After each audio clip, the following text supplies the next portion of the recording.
স্বাগত সন্ধ্যার মাছরাঙা সংবাদে আপনাদের সঙ্গে আছি কাজী রওশনারা সাকিব। শুরুতেই গার্ডিয়ান লাইফ ইন্স্যুরেন্স সংবাদ শিরোনাম। সংসদ নির্বাচনকে সামনে রেখে নির্বাচন কমিশন রাজনৈতিক দল ও প্রার্থীর আচরণ বিধিমালার যে চূড়ান্ত খসড়া করেছে এর প্রায় সব কটিকেই ইতিবাচক হিসেবে দেখছেন বিশেষজ্ঞ ও অংশীজনরা। এতে প্রচারে পোস্টার না রাখা, বিধিমালা লঙ্ঘনে জেল জরিমানা বাড়ানো ও এক মঞ্চ থেকে একই সময়ে ইশতেহার ঘোষণার কথা বলা হয়েছে। তবে উপদেষ্টাদের নির্বাচনী প্রচারে যেতে বারণ করার বিধানটিকে অসম্মানজনক বলে মনে করেন নির্বাচন বিশেষজ্ঞরা।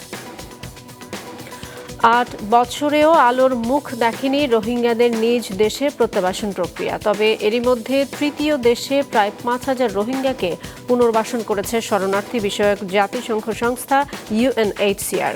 কিন্তু এই প্রত্যাবাসন প্রক্রিয়াকে বাধাগ্রস্ত করছে বলে জানিয়েছে শরণার্থী ত্রাণ ও প্রত্যাবাসন কমিশন। এদিকে জাতিসংঘ পররাষ্ট্র উপদেষ্টা বলেছেন, এ সমস্যার টেকসই সমাধান না হলে এ সংকট আঞ্চলিক নিরাপত্তার জন্য হুমকির কারণ হতে পারে। নিয়ন্ত্রণে আসছে না ডেঙ্গু সংক্রমণ, ছড়িয়ে পড়ছে বিভিন্ন জেলায়। এখনও সর্বোচ্চ সংক্রমণ বরগুনায়। এ জেলার বিভিন্ন হাসপাতালে ডেঙ্গু রোগীর সংখ্যা বৃদ্ধি পাওয়ায় সেবা দিতে হিমশিম খেতে হচ্ছে চিকিৎসক ও নার্সদের। সবশেষ ২৪ ঘন্টায় সারা দেশে ডেঙ্গু আক্রান্ত হয়ে সরকারি বেসরকারি হাসপাতালে ভর্তি হয়েছেন ১৫১ জন, যা আগের দিনের চেয়ে ৯৭ জন কম। শুনছিলেন শিরোনাম, এবারে বিস্তারিত। আগামী সংসদ নির্বাচনকে সামনে রেখে নির্বাচন কমিশন রাজনৈতিক দল ও প্রার্থীর আচরণ বিধিমালার যে চূড়ান্ত খসড়া করেছে তার প্রায় সবই ইতিবাচক হিসেবেই দেখছেন নির্বাচন বিশেষজ্ঞ ও অংশীজনরা। তবে উপদেষ্টাদের নির্বাচনী প্রচারে যেতে বারণ করার বিধানটি একটি বিশেষ কারণে করা হয়েছে, আর তা সরকারের জন্য অসম্মানজনক বলে মত দিয়েছেন তারা। আনোয়ার হোসেনের রিপোর্ট। জাতীয় সংসদ নির্বাচনকে সামনে রেখে রাজনৈতিক দল ও প্রার্থীর আচরণের খসড়া বিধিমালায় পোস্টার ব্যবহার না করার বিধান রাখা হয়েছে। রাজনৈতিক দল ও নির্বাচন বিশেষজ্ঞরা বিষয়টিকে ইতিবাচক হিসেবেই দেখছেন। পোস্টার সবাই চাই যে ভালো একটা জায়গায় লাগাবে, যেটা সবার চোখে পড়ে, তো সবারই দৃষ্টি ওই জায়গাতেই যায়। কেউ আগে লাগিয়ে ফেলেছে, তখন অন্যজনের আশেপাশে কোনোভাবে একটা ঢেকে দিয়ে উপর দিয়ে লাগিয়ে দিয়ে এবং এগুলো নিয়ে গোলমাল হয়। বিলবোর্ড হতে পারে, ব্যানার হতে পারে, এবং এটা ব্যানার বিলবোর্ডের সংখ্যা নির্ধারণ করে দেওয়া যেতে পারে, এটা হতে পারে আর কি। তবে পোস্টার যদি এটা একটা সমন্বিত উদ্যোগ, পোস্টার যদি না করে তাদেরও নিজেদেরও হ্যাজার্ড অনেক কমবে, পলিটিক্যাল পার্টিগুলোরও কিন্তু হ্যাজার্ড অনেক কমবে, যে পরিবেশের সুবিধা হবে। আচরণ বিধিতে রয়েছে সামাজিক যোগাযোগ মাধ্যমে প্রচারের ক্ষেত্রে বিদেশি অর্থায়ন গ্রহণযোগ্য হবে না। এই বিষয়টি অবশ্য নির্বাচন কমিশন যাচাই বাছাই করতে পারবে না, মত এই দুজনের। সোশ্যাল মিডিয়া বলেন, সরাসরি কোনো দলকে বলেন, বৈদেশিক কোনো সংস্থার কোনো টাকা গ্রহণযোগ্য নয়। আর সোশ্যাল মিডিয়ার উপর মিডিয়াতে কী জিনিস প্রচার করবে তার একটা গাইডলাইন থাকা দরকার আছে। টাকা বিদেশ থেকে পাঠাবার ব্যাপারে আমাদের কোনো রেস্ট্রিকশন নেই, মানে banking, non banking, white, black বহু এতে পাঠানো যায়, এইটা কন্ট্রোল করতে পারবে না। এটা একটা নৈতিক অবস্থান বলা হলো, সেটা ঠিক আছে। কমন সেন্স থেকেই বোঝা যায় উপদেষ্টারা ভোটের প্রচারে যেতে পারেন না। এরপরও কেন এই দিকটি বিধিমালায় সংযুক্ত করা হলো? স্থানীয় সরকার বিশেষজ্ঞ তুফাইল আহমেদ তার একটি ব্যাখ্যা দিয়েছেন। প্রায় একই সুরে কথা বললেন মাহমুদুর রহমান মান্নাও।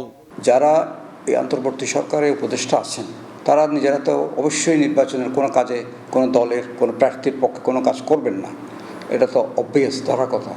তো এটা আচরণবিধির মধ্যে আনার তো কোনো জাস্টিফিকেশন নাই, কারণ আচরণবিধিতে আনা মানে জিনিসটা তাদেরকে আন্ডারমাইন করা। এনসিপির সাথে সম্পর্কিত দুজন উপদেষ্টা আছেন, তাদেরকে লক্ষ্য করে যদি এটা করা হয়, এটাও আবার দুঃখজনক। কারণ হচ্ছে যদি সত্যিকারের কোনো প্রমাণ থাকে তারা এই উপদেষ্টা পরিষদের থেকে বিশেষ কোনো দলকে সহায়তা করছেন, পৃষ্ঠপোষকতা করছেন, এটা প্রমাণিত হলে উপদেষ্টা পরিষদ থেকে তারা পদত্যাগ করা উচিত বা উপদেষ্টা পরিষদের প্রধান তাদেরকে অব্যাহতি দেওয়া উচিত। উপদেষ্টাদের কেউ কেউ, বিশেষ করে যারা এই শিক্ষার্থীদের মধ্যে থেকে গেছে, তাদের নামে নানা রকম অভিযোগ উঠেছে ইতিমধ্যেই। এগুলোর জবাবে তারা যেগুলো বলেছেন সেগুলো খুব শোভন মনে হয়নি। ফলে ওনারা এটা তো ভায়োলেট করতেই পারেন, বুঝে বা না বুঝে, মনে করে ফেললে কী করতে, ওটা একটা অ্যাডভান্টেজ হয়ে গেল। তো সেই দিক থেকে যদি এটা তারা করেন সেটাকে আমি সাধুবাদ জানাবো। সংশোধিত আচরণ বিধিমালার খসড়ায় টি শার্ট জ্যাকেটের মাধ্যমে প্রচার পদ্ধতি ফিরিয়ে আনা, মাইকে প্রচারের সময় শব্দের মাত্রা 60 ডেসিবেল রাখা ও সব দল বা প্রার্থী এক মঞ্চ থেকে একই সময়ে তাদের নির্বাচনী ইশতেহার ঘোষণা করার দিকটিও ইতিবাচক হিসেবেই দেখা হচ্ছে। আনোয়ার হোসেন, মাছরাঙা সংবাদ, ঢাকা। নানা আয়োজনে পালিত হচ্ছে বিশ্ব শরণার্থী দিবস। এদিকে 8 বছরেও আলোর মুখ দেখেনি রোহিঙ্গা প্রত্যাবাসন। বিচ্ছিন্নভাবে 11টি দেশে প্রায় 5,000 রোহিঙ্গাকে পুনর্বাসন করেছে জাতিসংঘের শরণার্থী বিষয়ক সংস্থা UNHCR। কক্সবাজার প্রতিনিধি সুনীল বড়ুয়ার রিপোর্ট। মিয়ানমারের নির্যাতনের শিকার হয়ে লাখ লাখ রোহিঙ্গা দীর্ঘ 8 বছর আগে পালিয়ে আসে বাংলাদেশে। নানা আলোচনার পরও ফেরত পাঠানো সম্ভব হয়নি রোহিঙ্গাদের। তবে তাদের মধ্য থেকে প্রায় 5,000 রোহিঙ্গাকে বিশ্বের 11টি দেশে পুনর্বাসনের উদ্যোগ নেয় জাতিসংঘের শরণার্থী বিষয়ক সংস্থা। কিন্তু আশ্রয় নেওয়া রোহিঙ্গারা বলছেন, তৃতীয় দেশে পুনর্বাসন কোনো স্থায়ী সমাধান নয়, নিজ দেশে ফিরতে চান তারা। কৃষ্ণ জানিতে মানুষ আরা এড়ে গেলে আরা কেন কিছু মারা আঁধাও যাইবি আরা ইয়ান বিদেশের মাঝে এলমদারে নিজে বললা আরা ইয়ান নসাই শিক্ষিত মানুষজন কুয়াশা জোনা চিন্তা করলে আরা দেশ তারা ফেরত গিয়ে ফেললে আরা দেশ আরা ফাইলে আরা নিজের আছে অরিজিনাল হোমল্যান্ড যে আনত জুলুম করিয়ারে তাহলে বাংলাদেশের মধ্যে ফেলে দিয়ে 2017 মধ্যে বাংলাদেশে আর ইনসানের হাতে তাহলে আর টেম্পোরালি তাহলে বাঁচালিয়ে শেল্টার করে বেশা বেশি শুক্রিয়া রিসেটল করিয়ান আর সলিউশন ন কিন্তু সিকিউরিটি ছিল ইয়ারে ইউএনআর দে বাংলাদেশে 1,000 জনদের দলীয় ইনরা রিজেক্ট নকরি। শিক্ষিত রোহিঙ্গাদের মধ্যে তৃতীয় দেশে চলে যাওয়ার আকাঙ্ক্ষা বেড়ে যাওয়ায় নিজ দেশে ফেরার বিষয়ে অনাগ্রহ তৈরি হচ্ছে। এতে প্রত্যাবাসন বাধাগ্রস্ত হচ্ছে বলে জানান শরণার্থী ত্রাণ ও প্রত্যাবাসন কমিশনার। রিসেটেলমেন্টের একটা বিরূপ প্রতিক্রিয়া অনস্বীকার্য। সেটি হচ্ছে রোহিঙ্গাদের মধ্যে এই মনোভাব তৈরি হয় যে সে ইউরোপ, আমেরিকা বা অস্ট্রেলিয়া কোনো একটা দেশে সেটেল হবে। হয়তো 1000-এর ভিতরে একজন যাবে, কিন্তু 1000-ই মনে করে সে যাবে। তাতে করে তার দেশে ফেরার যে আগ্রহ সেটি ক্ষতিগ্রস্ত হয় বলে আমি বিশ্বাস করি। সরকারি হিসেবে বর্তমানে বাংলাদেশে প্রায় 13 লাখ রোহিঙ্গা অবস্থান করছে, যার মধ্যে 2,04,274টি পরিবারের 10,05,520 জন নিবন্ধিত। এছাড়াও প্রতিবছর নতুন জন্ম নিচ্ছে প্রায় 35,000 শিশু। মিয়ানমারের জান্তা সরকার সর্বশেষ 1,80,000 রোহিঙ্গাকে নিজ দেশে ফেরত দিতে সম্মত হলেও সম্প্রতি বাংলাদেশে নতুন করে ঢুকে পড়েছে আরও 1,18,000 রোহিঙ্গা। রোহিঙ্গা সমস্যার এমন ভয়াবহ পরিস্থিতিতে তৃতীয় কোনো দেশে পুনর্বাসন নয়, রোহিঙ্গা প্রত্যাবাসনের স্থায়ী সমাধান গ্রহণ করা হলে নানাবিধ সমস্যা থেকে মুক্তি পাবে স্থানীয়রা, এমনটাই বলছেন স্থানীয় জনগোষ্ঠীর প্রতিনিধিরা। সুনীল বড়ুয়া, মাছরাঙ্গা সংবাদ, লম্বাসিয়া রোহিঙ্গা শিবির, উখিয়া, কক্সবাজার। রোহিঙ্গা সংকটের দ্রুত স্থায়ী সমাধান না হলে তা আঞ্চলিক নিরাপত্তার জন্য হুমকি হতে পারে বলে জানিয়েছেন পররাষ্ট্র উপদেষ্টা মোহাম্মদ তৌহিদ হোসেন। জাতিসংঘের নিরাপত্তা পরিষদের উচ্চ পর্যায়ের আলোচনায় তিনি একথা বলেন। পররাষ্ট্র উপদেষ্টা বলেন, গেল 8 বছরেরও বেশি সময় ধরে বাংলাদেশ মানবিক কারণে 12 লাখের বেশি রোহিঙ্গাকে আশ্রয় দিয়ে আসছে। দীর্ঘসূত্রতার কারণে এই সংকট এখন অর্থনৈতিক, পরিবেশগত এবং নিরাপত্তার জন্য হুমকি হয়ে উঠছে। এই জনগোষ্ঠীকে তাদের নিজ দেশে নিরাপদ ও মর্যাদাপূর্ণ প্রত্যাবাসনের জন্য আন্তর্জাতিক উদ্যোগ প্রয়োজন। দেশের বিভিন্ন এলাকায় বাড়ছেই ডেঙ্গু। ঝুঁকিপূর্ণ হয়ে উঠেছে 11 জেলা, সর্বোচ্চ সংক্রমিত এলাকা বরগুনা। এছাড়াও বরিশাল ও চট্টগ্রাম বিভাগে ছড়িয়ে পড়েছে ডেঙ্গু। স্বাস্থ্য বিভাগের ডেঙ্গু বুলেটিনে জানানো হয়, গত 24 ঘন্টায় সারা দেশে ডেঙ্গু আক্রান্ত হয়ে 151 জন সরকারি ও বেসরকারি হাসপাতালে ভর্তি হয়েছেন, যা আগের দিনের চেয়ে 97 জন কম। তবে দিন দিন খারাপ হয়ে পড়ছে বরগুনার ডেঙ্গু পরিস্থিতি। গেল 24 ঘন্টায় জেলায় ডেঙ্গুতে মৃত্যুর ঘটনা না ঘটলেও নতুন আক্রান্ত হয়েছেন আরও 57 জন। এই নিয়ে জেলায় মোট আক্রান্তের সংখ্যা 2,105 জন। ডেঙ্গুতে এখনো পর্যন্ত জেলায় 20 জনের মৃত্যু হয়েছে। হটস্পট ঘোষণা করায় রোগীরা আতঙ্কিত হয়ে পড়ছেন বলে জানিয়েছেন চিকিৎসক। রোগীর সংখ্যা বৃদ্ধি পাওয়ায় সেবা দিতে হিমশিম খেতে হচ্ছে চিকিৎসক ও নার্সদের। এদিকে কুমিল্লায় গত 24 ঘন্টায় নতুন করে 10 জন ও চাঁপাইনবাবগঞ্জে 7 জন ডেঙ্গু আক্রান্ত হয়েছেন। সবাই হাসপাতালে চিকিৎসাধীন রয়েছেন। এখানে যখন এই বৃষ্টি আছে এখন তো পানি বহমান, কিন্তু এছাড়া যখন বৃষ্টি থাকে না এখানে পানি জমা থাকে এবং প্রচুর পরিমাণে ডেঙ্গু লার্ভা এখানে থাকে। ডেঙ্গু ওটার উপরে বোঝাই যায়, একটা লেয়ার পড়ে যায়। মশা আর মশা। কোনো নিষ্কাশন নাই, পরিষ্কার নাই, কিছুই নেই। সপ্তাহের ব্যবধানে রাজধানীর বাজারগুলোতে বিভিন্ন ধরনের চালের দাম বেড়েছে কেজিতে 2 থেকে 9 টাকা পর্যন্ত।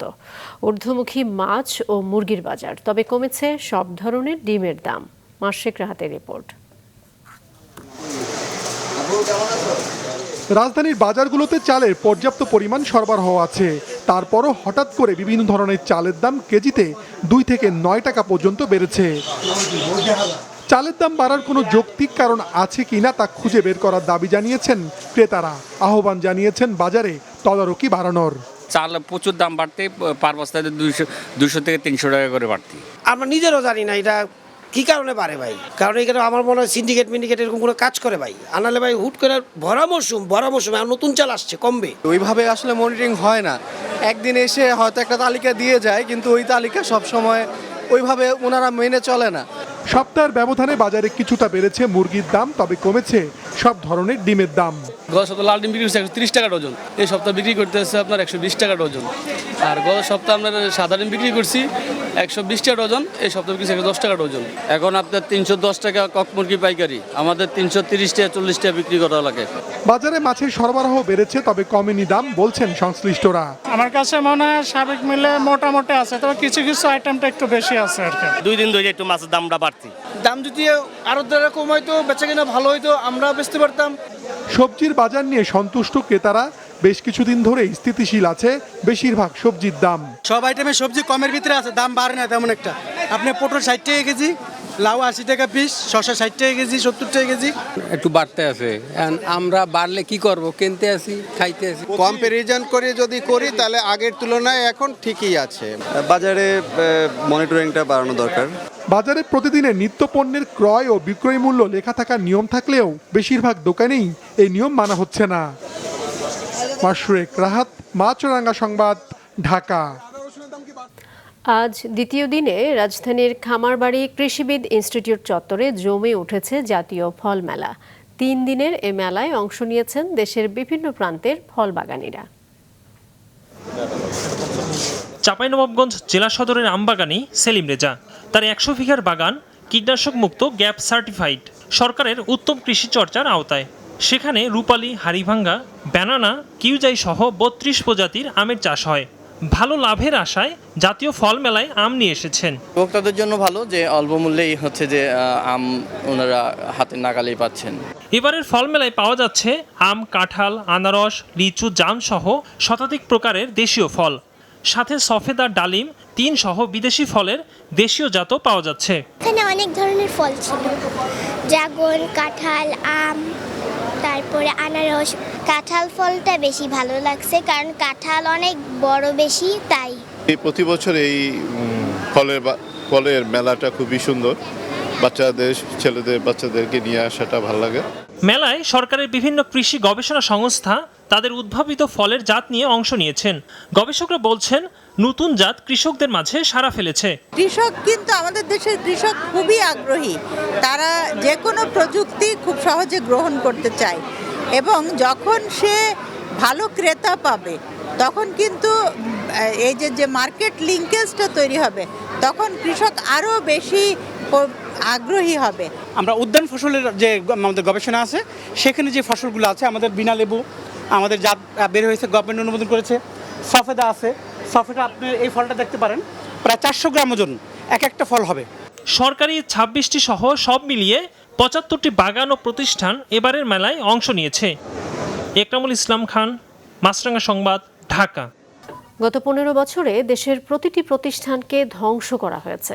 সময় এসেছে এই দেশটাকে আবারও নতুন করে গড়ে তোলার, এমন আহ্বান জানিয়েছেন বিএনপি মহাসচিব মির্জা ফখরুল ইসলাম আলমগীর। বিকেলে ঠাকুরগাঁওয়ে এক অনুষ্ঠানে এসব কথা বলেন তিনি। গত 15 বছরে এই দেশের প্রতিটি প্রতিষ্ঠানকে ধ্বংস করা হয়েছে, এখন সময় এসেছে এটাকে নতুন করে আবার গড়ে তুলবার। সেখানে যেন আবার দলমত ভাগাভাগি না করা হয়, দলমত নির্বিশেষে সবাই একসাথে যাদের যোগ্যতা আছে তাদেরকে দিয়ে সাংগঠনিকভাবে এবং খেলাধুলার ব্যবস্থা করতে হয়। সন্ধ্যার সংবাদ শেষ করছি, তার আগে গার্ডিয়ান লাইফ ইন্স্যুরেন্স সংবাদ শিরোনামগুলো আরও একবার। ইসির আচরণ বিধির চূড়ান্ত খসড়ার প্রায় সবই ইতিবাচক বলছেন বিশেষজ্ঞরা। উপদেষ্টাদের প্রচারে বারণ করার বিধানকে অসম্মানজনক বলে মনে করেন তারা। 8 বছরেও আলোর মুখ দেখেনি রোহিঙ্গাদের নিজ দেশে প্রত্যাবাসন প্রক্রিয়া। তৃতীয় দেশে পুনর্বাসনে বাধাগ্রস্ত হবে প্রত্যাবাসন বলছে কমিশন। নিয়ন্ত্রণে আসছে না ডেঙ্গু সংক্রমণ। সবশেষ 24 ঘন্টায় সারা দেশে হাসপাতালে ভর্তি 151 জন। এখনও সর্বোচ্চ সংক্রমণ বরগুনায়। এই ছিল সন্ধ্যার সংবাদে। ফেসবুকে আপডেট পেতে ভিজিট করুন মাছরাঙা টেলিভিশনের পেজে। ইউটিউব চ্যানেলেও দেখতে পারেন আমাদের সংবাদ, প্রতিবেদন এবং অনুষ্ঠান। দর্শক, করোনার সংক্রমণ ফের শুরু হয়েছে এবং তা বাড়ছে। এ থেকে সুরক্ষিত থাকতে ব্যবহার করুন ফেস মাস্ক। এতক্ষণ সঙ্গে থাকার জন্য ধন্যবাদ জানিয়ে আমি কাজী রওশন আরা সাকি শেষ করছি সন্ধ্যার মাছরাঙা সংবাদ। এই দিন এইভাবে।